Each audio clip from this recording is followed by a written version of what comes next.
Good evening, everyone, and welcome to part 2 of our Transitioning Back to School webinar. This is the second of 2, so we're so excited to be here. My name is Megan. I'm with Stoll Learning Center, and thank you for all of you that are on right now watching us live. I hope you have questions from last week, as well as things that you practiced over the last week based on what Sherri talked about last week. So we're really looking forward to hearing about how that went. And please, of course, feel free to type in the Q&A, any questions that you may have, or what worked with you, what was a total flop for you. We love to hear those things. And so that way we can help you. But, to get started, we have Sharon back, which we're very excited about. And so without further ado, I will let Sharon take it off. Thank you, Megan, and hi, everyone. Super excited to be here today. Just being a part and as a listener of the webinar last week, it was really thrilling to hear about all of the strategies and techniques that Sherri was able to enlighten us with. And so we're really excited today to hear about just how everything went and really being able to support you all tonight with just the school year starting soon, or if it already has started too. So I'm happy to introduce you to Sherri again, so that way we can get the ball rolling. Please take it away, Sherri. Thank you. So welcome back to everyone who's joining us from last time, and to those that may have watched that first recording and is joining us here tonight. I wanted to share the goals for tonight again, which were the same as last time, which is 1, to learn these evidence-based strategies to manage stress and the anxiety, and to 2, be able to apply the strategies that can be used immediately if you, this is more specifically to clarify how the application went, or if you just have more questions about what the strategies are in the first place. And the 5 strategies we discussed in part 1 is 1, teach social and emotional learning. 2 is to create routines. The 3rd one is advanced planning and exposure through desensitization. 4, teach problem-solving skills to our kiddos. And 5, as a caregiver and parent, how to use proactive communication with your school team.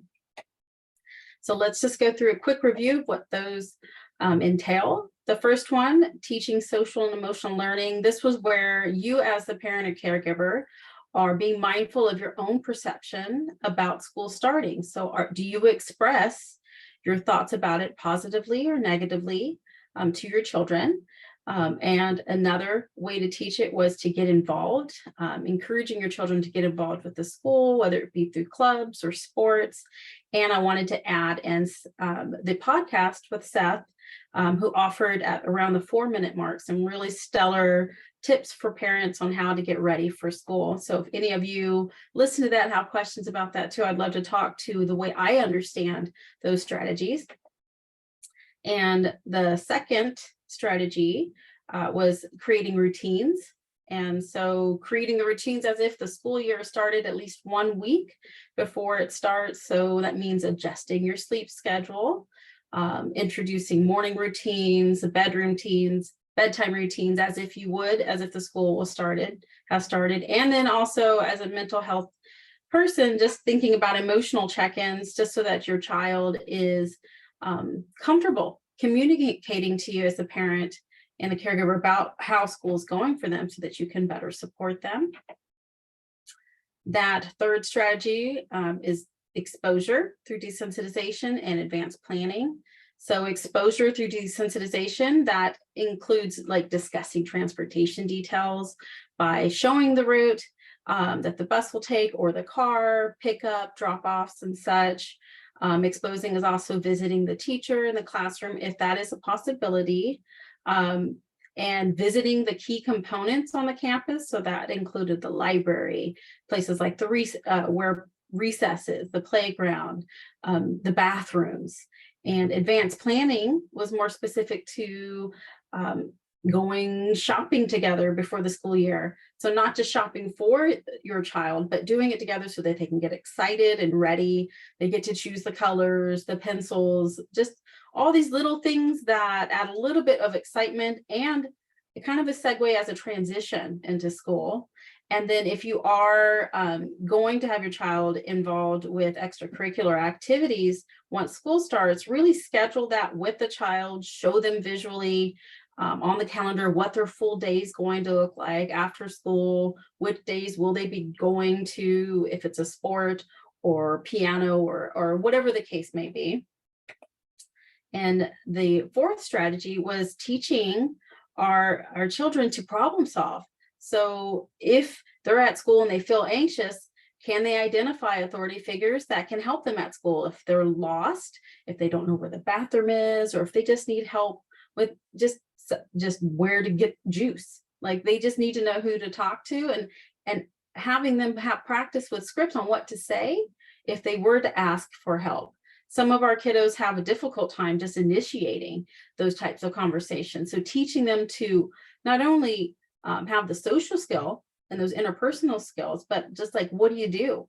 So you can go through these scenarios with them, say, what do you do if you have to go to the bathroom? And the child will tell you, your child will tell you exactly what to do. And just do a lot of role playing, play it out so that you're not telling them as a directive instruction, but they're actually problem solving and coming up with those solutions themselves.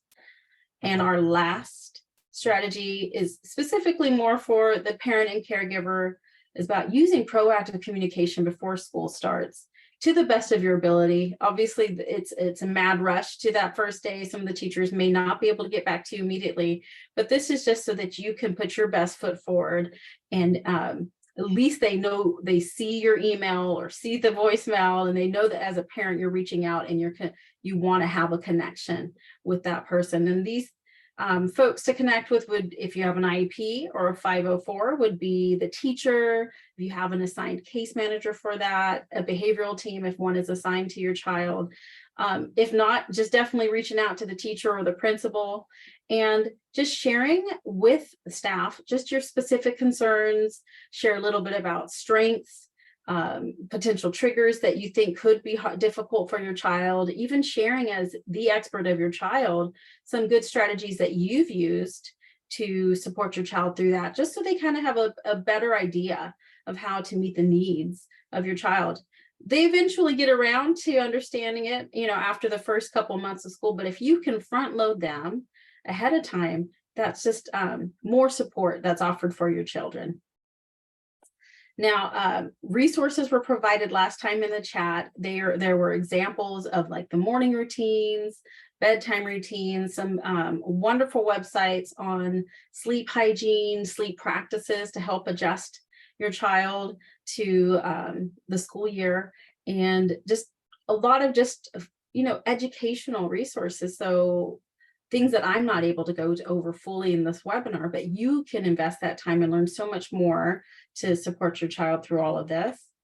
And we're here today for part 2 to listen to you and answer any questions you might have about what happened, what worked with the strategies, what didn't work, what was easiest to apply, and what was the hardest to apply. And we were just planning to answer the questions as they come in, and leave it to you guys in the audience to guide us today so that we can best support you. And so with that, I'm going to ask you all to please share, and feel free to put in the QA for Megan and Sharon to see what you have on your mind. And I'd love to dive into this with you. And of course, my contact information, but I'll go back to the sharing page. So is there any questions that have come in so far? Thank you, Sherri. Appreciate that. And just so everybody knows, I did repost the resources, so that way you have those available to you.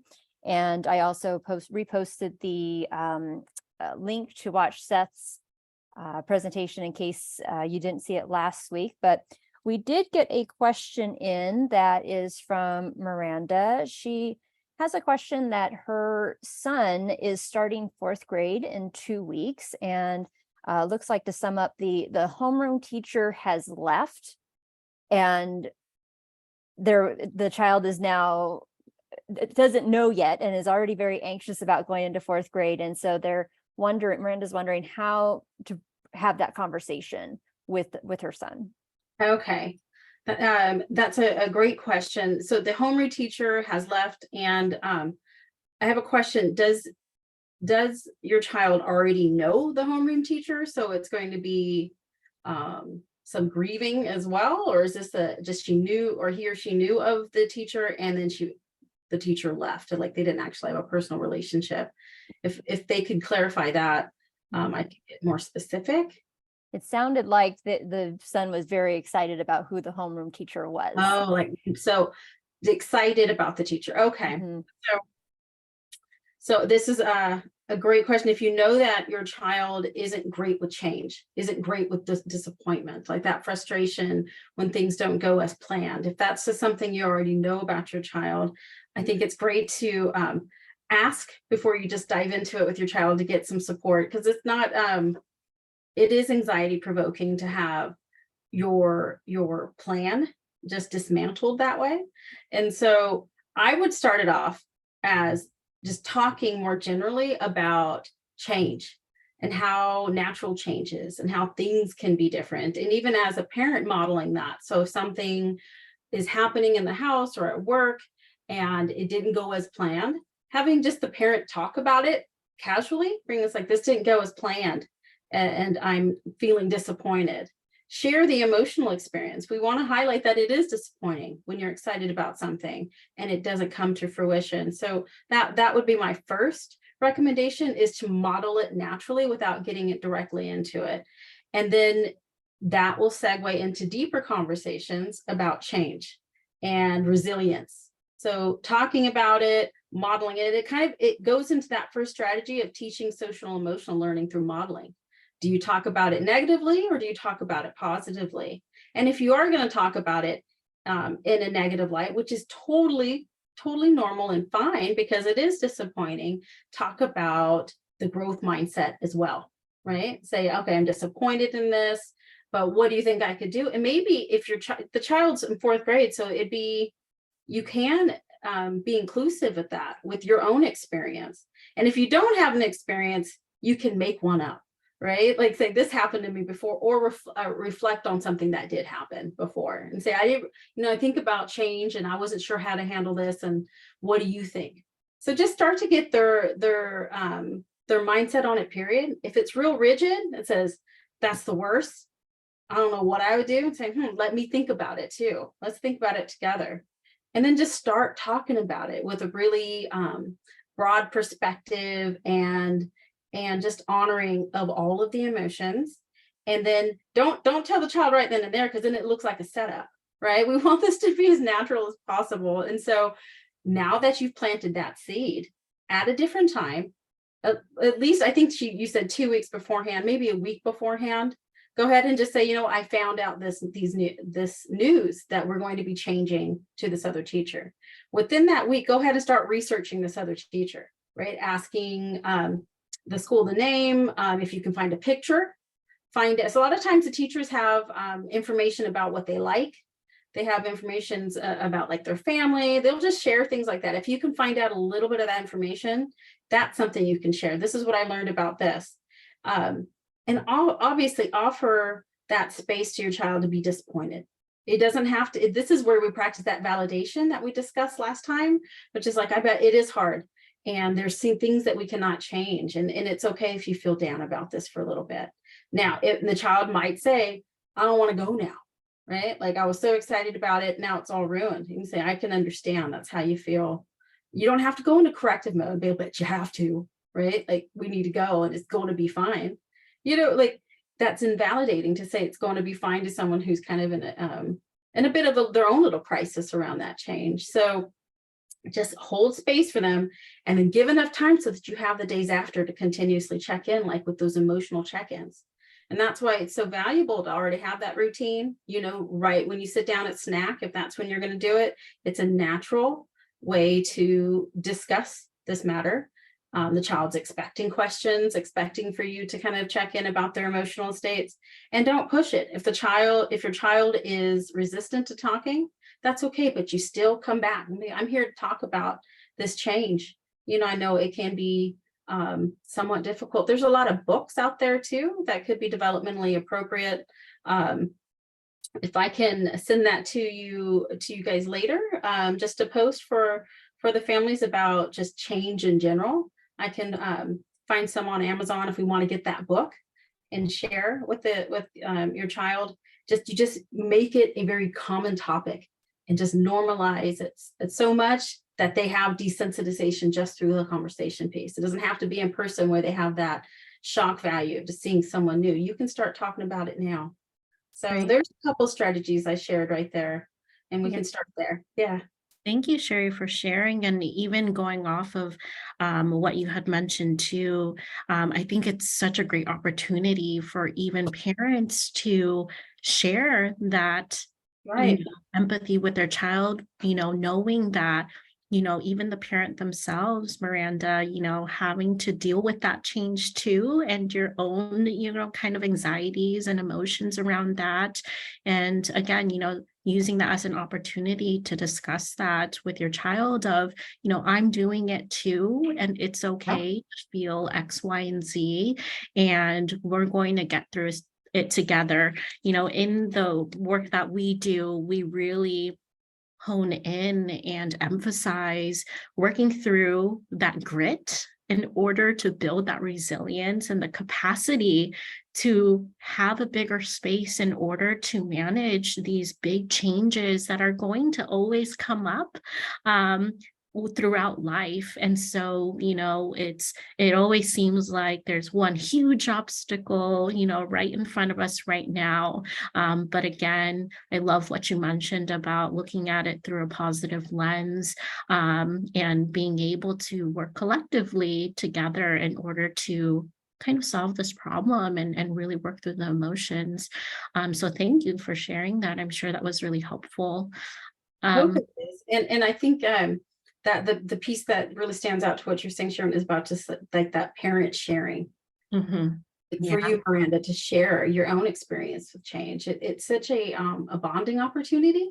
Right. And just like showing that I'm here for you and I'm listening to you. And then also it's setting them up for success in life, because as we all know, as adults, it just constantly happens. Change constantly happens.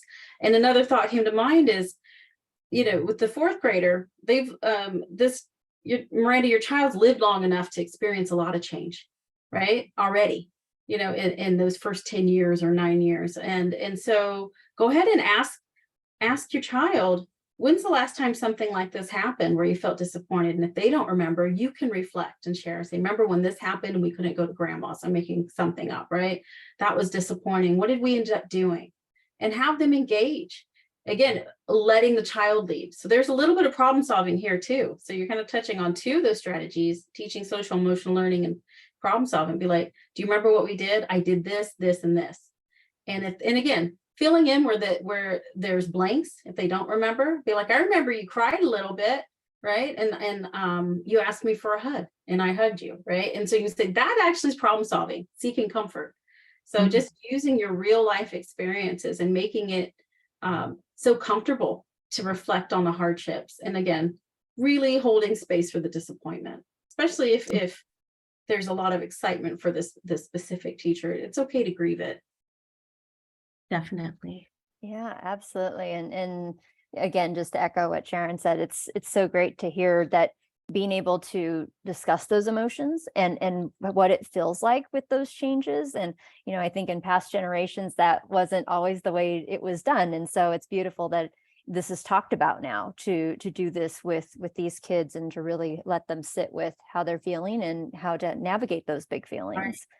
Right. It So always have to be positive. It can be sad too, and we'll be okay. Yeah. yes. Absolutely. It was asked if about the part 1 of the webinar. So I have posted that just in case you did not receive our original email with that, in case you missed it recording. So that's been posted. We did get another question from Melissa. Thank you so much. And again, please continue to send your questions over. The question was, my son asked me this morning as he started his first day of 8th grade, why it is so much harder for him to regulate his emotions than it is for his friends, especially at school, and how can he get better at it? And so how would you speak to her son in regards to that? So he's noticing some differences on how people experience those emotions, right? And one, I would start by praising and acknowledging that strength that he is noticing, and he's mindful enough to know that. And I know that's pretty common in middle school to be quite hyper aware of differences at that age, but I want to highlight the strength of that. That's mindfulness. And saying, and then so being inquisitive, always curious, like specifically asking, okay, what are you noticing that's different? Is there something that you think is right or wrong about that? And just kind of pulling and extracting that information from him so that he can say outright, I think it's bad because I get more upset. I think it's, good that I do it this way, but I don't like this. So again, validating that your child's experience with that. And then starting to, again, normalize emotional processes, period, positive or negative, and say, okay, well, I'm thinking of an example. I get more upset when so-and-so isn't talking to me, right? I feel like I don't fit in, right? Okay, so and then asking, do you think other people feel that way? And then he might say, yeah, but they don't get like I do, right? And so there's going to be like this narrow focus on shortcomings. And so go into more what the emotional experience is, and then also normalizing that everybody has different temperaments, period, as humans, as adults, as children, and even as babies, right? When they're younger, you see the different personalities and the temperaments. And you can also normalize some kiddos will grow up and have to work a little bit more on the regulation than others because that's the way they were born. And it doesn't mean that it's necessarily a shortcoming. It just means that if they're more sensitive in general, what does that mean as far as the positives too, when you're more sensitive, right? When you're more sensitive, that means you can attune to other people more and obviously use developmentally like appropriate language. So in 8th grade, that means you can connect to your friends. Remember how, and then just reflect on moments that your son was above and beyond impressive with his sensitivity and how that showed up in maybe gift giving or how he supported a friend in a different way. So celebrate the sensitivity as well. But there is that heavier side though. With sensitivity comes that emotional regulation challenges. And so speak to that too and say, this is a great opportunity to learn more about how your body works with your mind and your thoughts. So this could actually open the door into some counseling, into just basic conversations on coping, depending on the level of dysregulation. I think if it's pretty significant, it does help to have a professional in your community, on your team, supporting your child with that. But start off with just being inquisitive, finding out the thoughts, the maybe the rules that he has, like about how emotions should be, and then start from there to work with that inflexibility to make it more well-rounded, so that he can be more accepting of who he is. And again, if you get really stuck, call in for some extra help. And again, always reflecting back to the parents too. If there's any sensitivity with them, how did they process it? How do they sit with their differences? More mindfulness around, is it perceived as positive and negative, right? And that, so it is kind of a group effort, isn't it? As far as being a model for your child, there is an ask for you to check in with yourself as well. And if you need help with that, I encourage you to get it, and also to model that kind of receiving. Great, thank you. And, alongside, the first day of school, is a huge change for everyone. And so, I love what you touched based on with just stressing that even having the emotional awareness is a huge victory. Another component too that I think Melissa may be helpful is also, kind of exploring when are those moments at school when he is noticing that his emotions are either, hyper aware, or that, he is really kind of taking a step back and noticing that, in this situation right now, I'm feeling X, Y, and Z, and I'm noticing that my peers aren't as emotional as me. And that could be an area to explore. I can't tell you how many parents and kind of students, just in our even one-on-one sessions with us, where we really are able to dive deep. And, it may be that, reading class is, literature arts is the area that they realize, well, I'm more emotional because the expectation of the task that I'm doing is really hard for me right now. And so that really allows us to, if you're currently a client with us, really working collaboratively to be able to work as a team, and to support not only the student who's going through the change, but also the parent at home too. So really getting into those specificities of when, and really exploring and encouraging that exploration is such a beautiful experience. So that way we really have better tools when that situation happens again. So some problem solving with that, right? Like you've identified the trigger and what is it about that specific scenario is triggering, and then labeling it and then going into a problem solving model. Yes. And one great thing that I also wanted to share too is, we also really acknowledge, going back to school is a huge change for everyone. And even in our practice as well, if you are a current client and know that transitions are really hard, we also are able to even tailor our programming to help support the emotional dysregulation and to be able to really teach the body what is calm, what is relaxation, and sometimes our students and children at home, they hear about being emotionally regulated and being calm and relaxed a lot, but they don't really know what it feels like and how to experience it. And so that's a really great way to explore how can we work on knowing what it feels like, especially just like you said, Sherri, when that person is triggered and has that emotional response.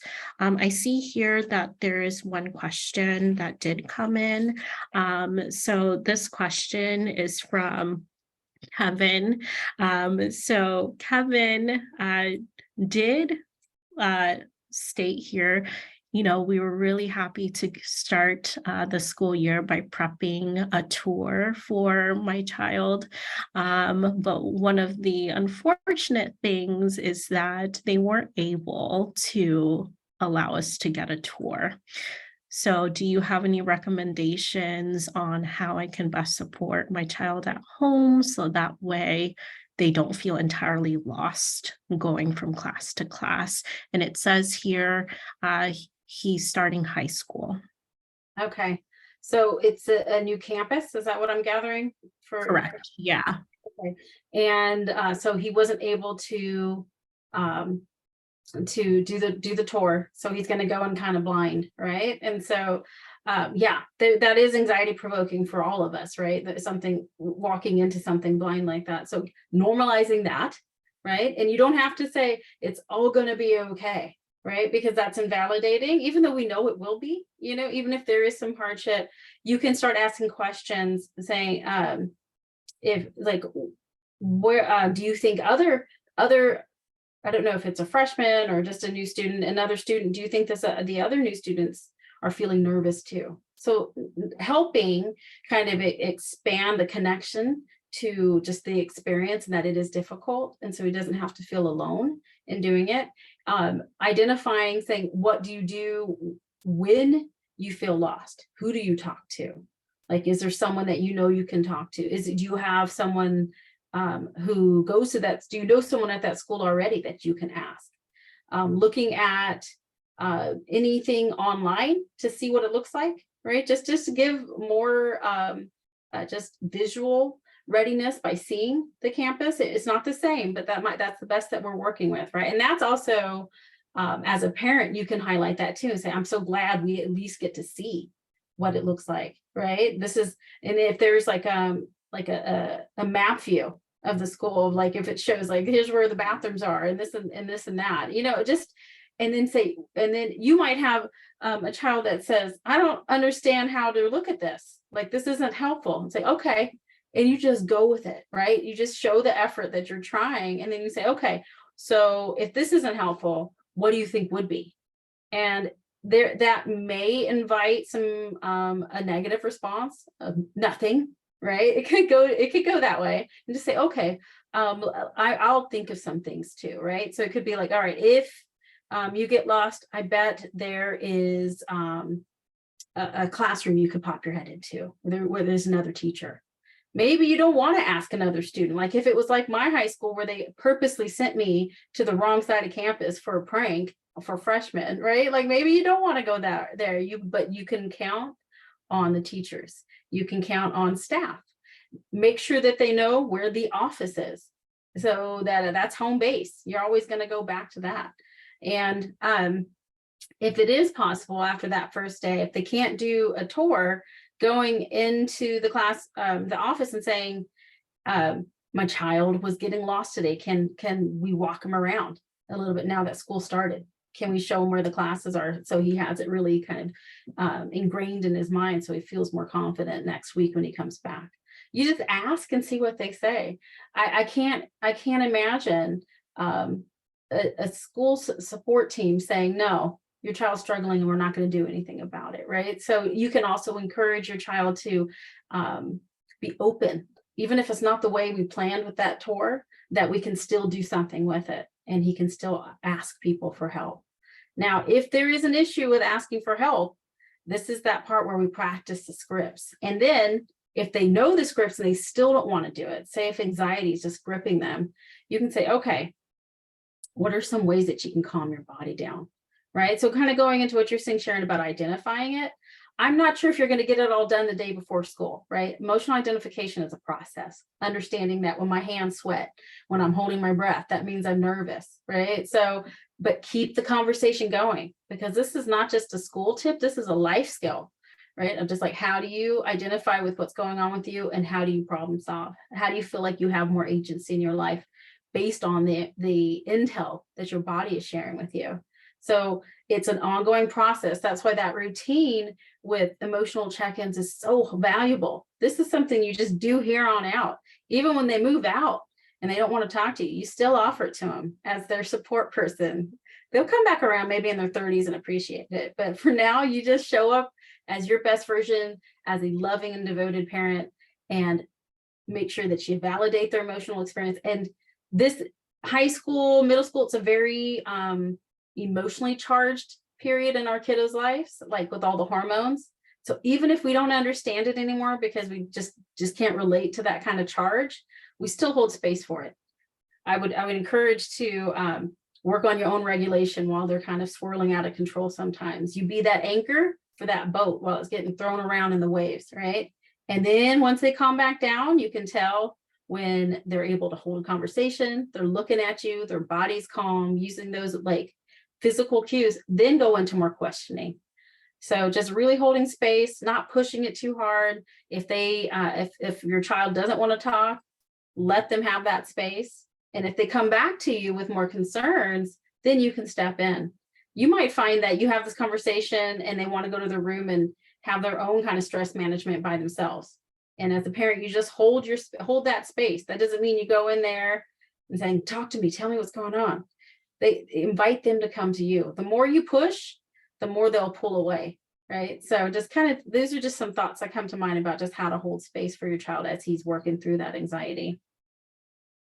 That's great. And I'm glad that was recorded, so that way people can replay when they come back to you in their 30s, because I think it's so true. Just parents are like, oh, during the middle school years, the high school years, and just having to have a lot of patience and to be able to sit with whether they're talking to you, not talking to you, depending on the day. And so, just like you say, being that anchor through. Being the anchor and being your own anchor. As a parent, it's difficult. We get swept up in our emotions watching our children struggle, and being transparent about that too. Say if you have a whoopsie and you get very, very emotionally dysregulated and it took you by surprise, you can come back around and just be like, I'm pretty anxious about this with you.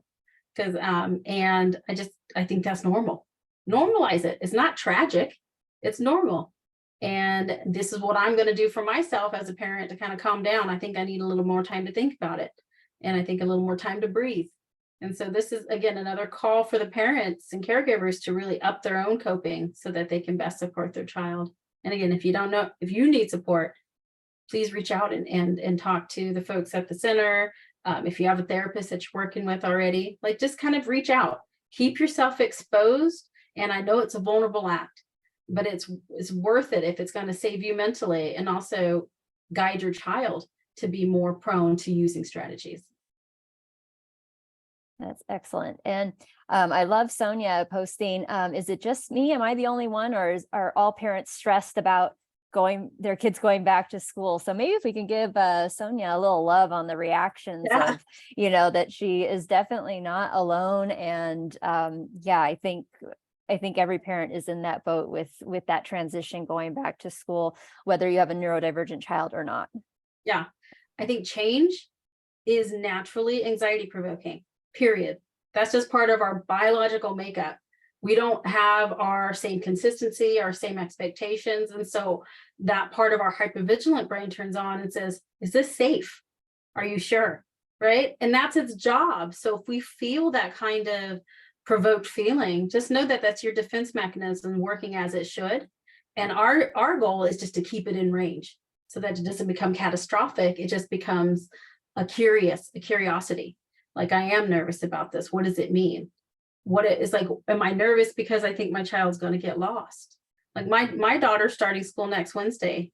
I definitely feel it, right? I don't know who the teacher is. I don't even know the name of the teacher yet, but I just let myself hold that energy within myself because I know it's normal, because something's different.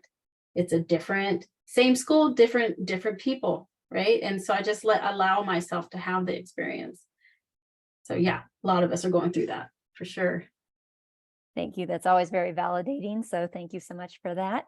And Amy has a question. Thank you for submitting these questions, and please continue to submit anything that you are wondering and want to ask Sherri or Sharon. But Amy's question is, we're doing a hybrid homeschool again this year with our 13-year-old son. I believe he has dyslexia, dyscalculia, and ADD. We started at home Monday. We got to problem 2 in math, and he said it doesn't make sense. The last problem was the same, but they say it's wrong. Math doesn't make sense, and stormed off. Granted, I'm so glad the anger didn't explode like it used to. We need to do math, but I feel I have PTSD and don't want to bring out his anger. He doesn't want a tutor or to get a teacher online. Please help. Okay. Loaded question. Yeah. So this is more about just emotional regulation, period, right? Just learning, feeling dysregulated when learning doesn't make sense. So I would definitely celebrate that it's not turning into something more catastrophic as it might have been before, but us just validating your child. So if they're walking away, that's really just an act of despair of like, I'm running away from this because it's too hard, right? Like if you go into fight, flight, or freeze model, like our primitive state, that's a flight behavior. I'm getting away from this. This is triggering me. It feels in my primitive brain unsafe. So there's no need to correct that. That's just a very, very natural defense mechanism.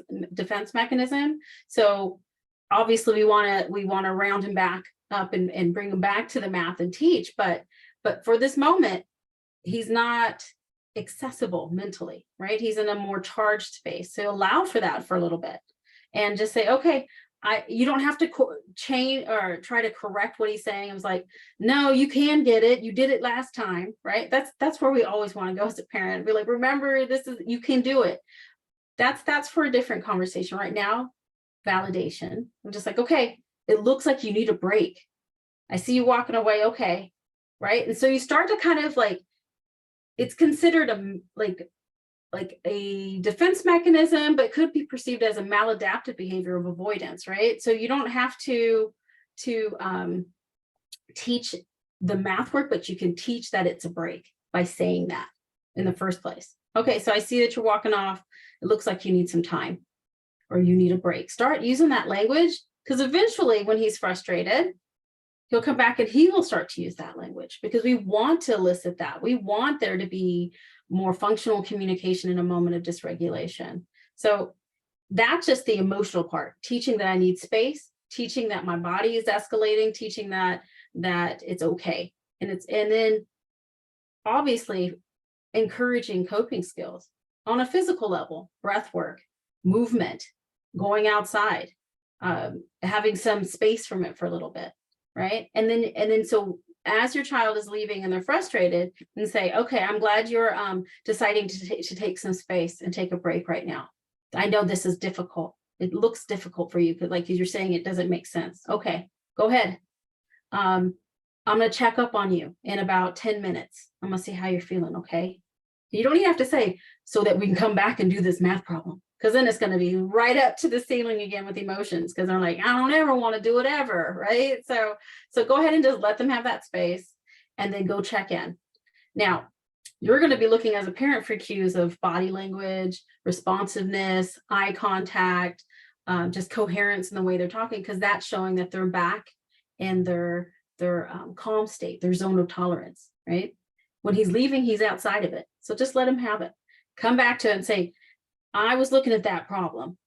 I'd like to have a chance to show you how to do it again. And then if he agrees, great. If he doesn't agree, then we have to go into some behavior management, right? Like some reinforcement that we need to set up.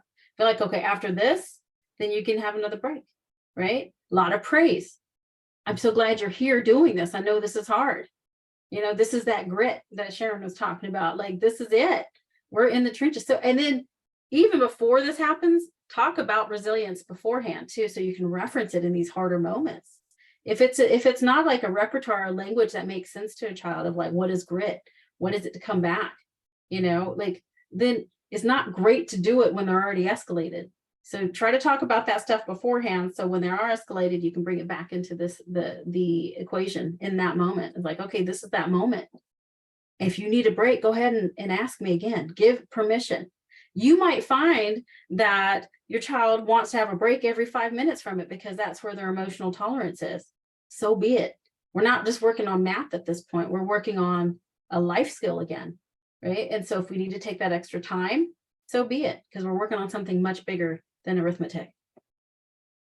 Amazing advice, Sherri. Wholeheartedly agree with everything that you shared there. It's definitely hard. And Amy, I understand too the frustrations, when it's time to sit down and do the work, it almost feels like, oh, I'm pulling my hair out. And so, I think being able to see those cues and really talking about emotions is great too. Another thing that I wanted to add, Amy, is, we work with students one-on-one on these skills, and I get it. Sometimes when we have, especially our teenagers, look at a math worksheet, it automatically brings them to a point where they are triggered because they can't meet that expectation of solving that one problem or two. And so, I definitely encourage you to speak to one of our specialists, and, just really reiterating that we aren't tutoring and we don't do work that looks like schoolwork. And what we do is really train these underlying processing skills so that the academics is easier. And so just with what you've mentioned, Amy, in regards to math, typically working memory is the number one factor to successful math. And so one of the things that I would definitely encourage you to try is the next time you sit down and you're looking at a math problem together, you might actually just want to withhold from looking at that problem, but just talking about it and seeing if those steps are there first. And that way your son is able to communicate with you, and that you can really understand, oh, what part doesn't make sense? And using that moment to be able to talk about math before initially just getting triggered from seeing it right there on that worksheet. But again, those are areas that we explore. And one of the things for all of our parents who are watching today,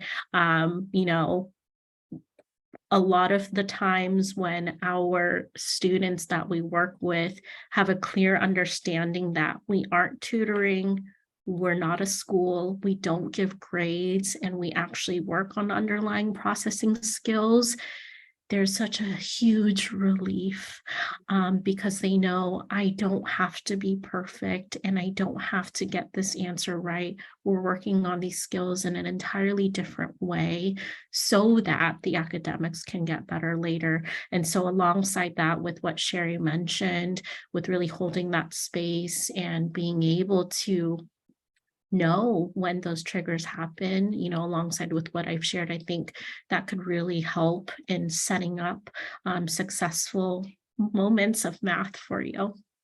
And another thought came to mind as you're sharing about those underlying processes. So if it has been identified that there is a building block that you're working on, highlight that. So it's not about the problem saying, oh, this is an example of what we're working on. Right. And you already are doing it. Look, like we're doing what's needed to support this. And so here's an opportunity for us to see where you might need some more support. Like if you try, you can talk to me. A lot of times the emotions hijack that communication and there's no exchange. So the parent doesn't know that, oh, it's this step. And then you can bring it back to the team at center and be like, this is it right here. And then going back to your child and saying, oh, now I can share this with our people, right? That are all here to help you. It's okay if you don't get this answer right now. We're going to get there because that's why we're in there working with these people that are supporting you. So going back to that positive language and not in a Pollyanna way, but in a really honest way. That's what the beautiful collaboration is when you're working with the teams at Stoll Center, right? So using it as a motivation. You don't have to be perfect. That's why and it's so great that we have these folks over here that understand, where the learning processes need to be supported more, Yes. So, yeah. And Amy, yes, we do work with kids online. So we are ready to support any, parent or client who is not, in the vicinity of our locations. And last things I wanted to share was, for those who are watching today, I can't tell you how many, students that I'm able to get in front of. And as soon as they really understand, oh, so you're telling me that I don't have to necessarily keep doing math in order to get better at math, sign me up.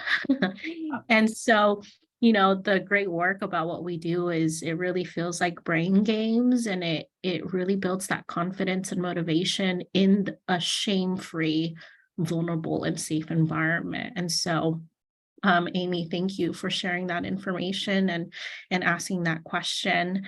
It's all really great stuff to hear.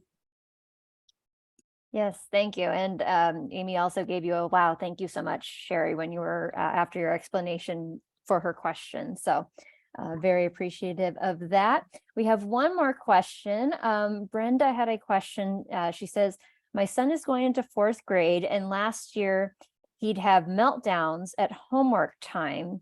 The teacher would say he was so well behaved in school, so I assume he was holding it together all day.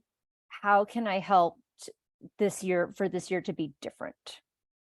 Yeah, that is common practice where there's so much that is held inside, and it's just like white knuckling it through the whole day. And so when they're home and they can feel safe, they just unleash, right? So it is a process to work through that kind of those complex layers, because there's so much that's happening at school. It could be the sounds, it could be the social parts, it could be more just paranoia about the way they look and the way they dress, because at that age, 4th grade, they're starting to kind of have that development, right? And being inquisitive with your child, just not just when there's the meltdowns, but just like, what is it like at school, period? Like, do you get over, like the cafeteria is a huge trigger. It is so loud and so much echoing and so much like even executive functioning. I'm like, I go here, and go here, and then put this away. And then someone's talking to me, and then this sound's distracting me. And then I'm having issues with this food because this texture is bothering me. It's just, there's so much internally happening for the child. So with that going back to how can you be inquisitive about the child's experience just overall. So, and then on top of that, learning needs too, right? Just what is it like to learn in that environment for the child? Is there a lot of one-on-one attention? Is there support? Is it just a huge classroom?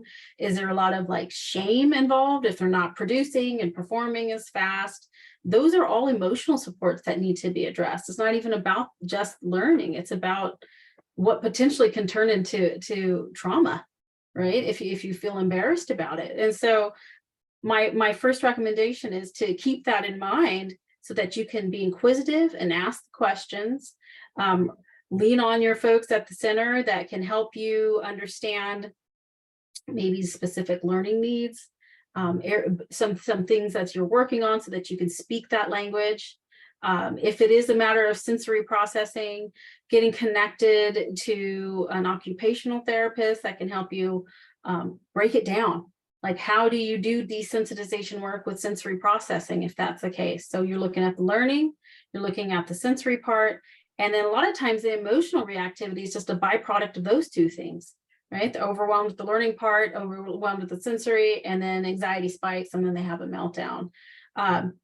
If he's holding the energy inside until he gets home, I can assure you that there's moments at school where he probably wants to let it out and just can't because of the social environment. So if that's the case too, is there something with the support team there that would allow your child to have these emotional breaks, right? I don't know what the specific needs are for this fourth grader, but it would be fair for the support team there to know.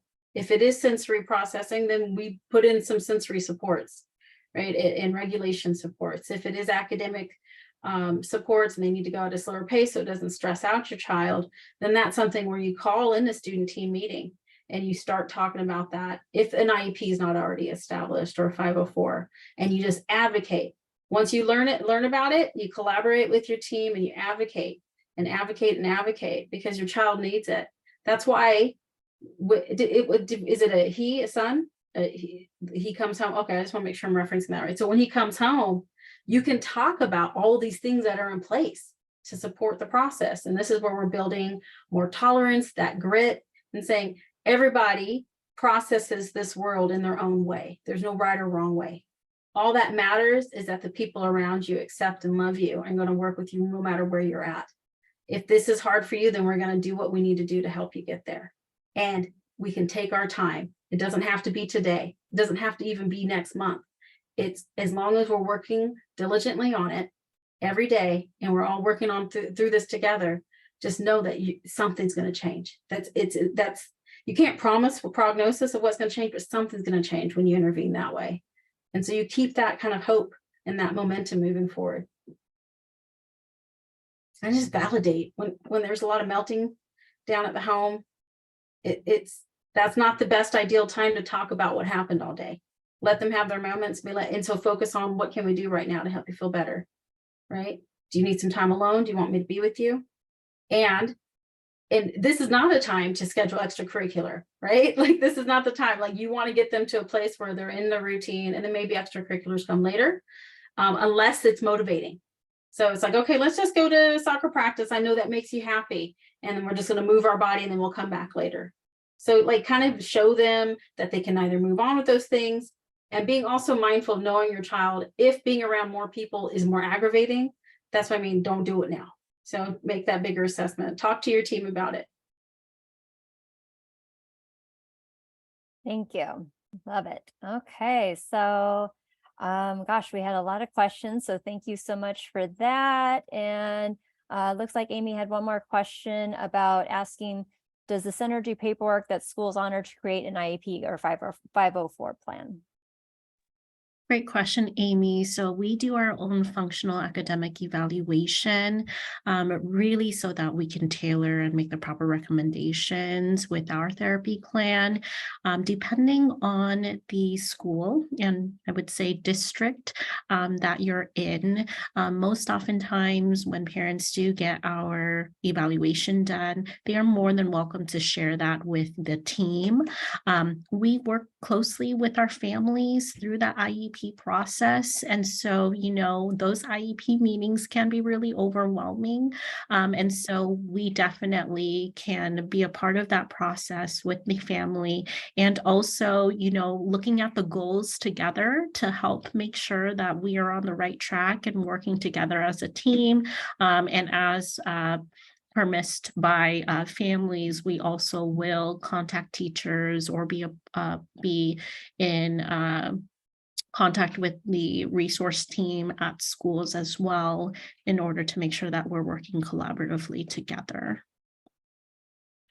Thank you. Boy, the time went by very quickly. And so just a few more minutes here until the top of the hour, but I did want to give Sherri and as well as Sharon an opportunity. We have two amazing resources with both of these young ladies, and I'd love for both of you to share as far as the services that you provide for families. And Sherri, I know you had a slide up that you went back from with your contact information. So Yep. if you would like to share how you can be a resource to families and how to best contact you.